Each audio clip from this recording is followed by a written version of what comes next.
Bonjour, cette petite vidéo est pour vous montrer comment prolonger la date de prise en charge des personnes dans votre centre, puisque maintenant celle-ci vient chambouler le taux de participation aux frais d'hébergement. Maintenant, en fait, il y a une majoration de 10% du taux de participation sur les revenus des personnes qui sont prises en charge.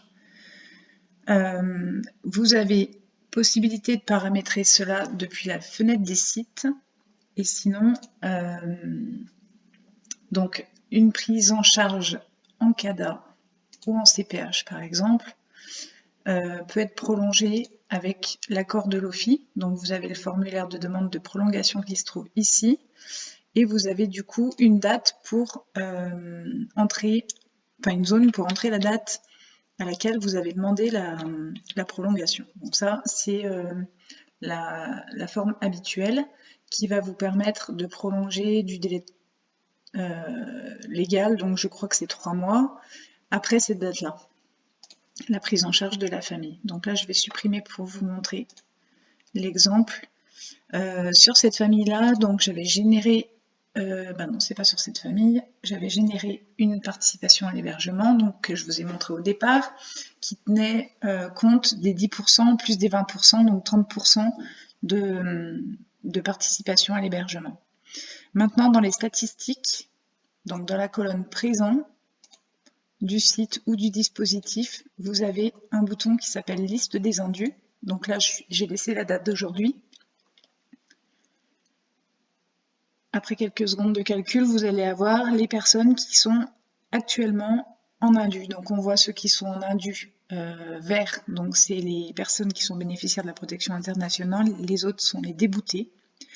Vous avez possibilité de prolonger la prise en charge jusqu'à la fin du mois pour tout le monde. Donc vous voyez, tout le monde passe à 0. Cette manipulation peut être annulée en cliquant simplement sur le bouton annuler, puis sur le bouton supprimer pour la date de fin de prise en charge. Donc si vous aviez 50 personnes dans votre liste, vous prolongeriez la prise en charge de tout le monde.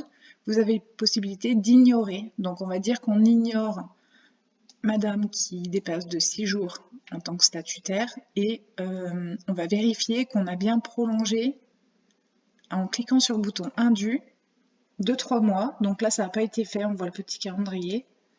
La prise en charge initiale suite au rejet de la demande d'asile de ces deux personnes.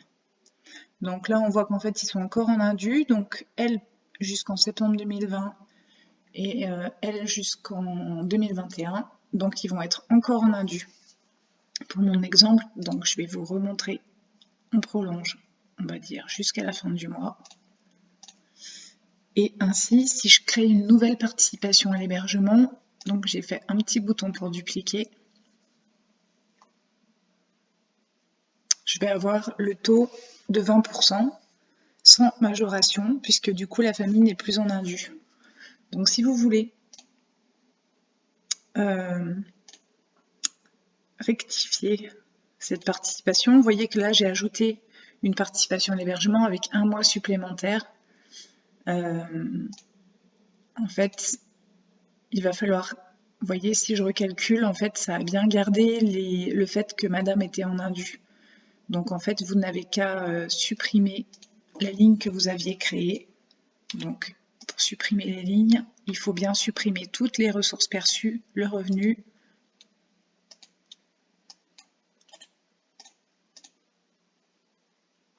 et du coup vous pouvez supprimer la ligne qui avait été générée précédemment, et puis du coup refaire votre loyer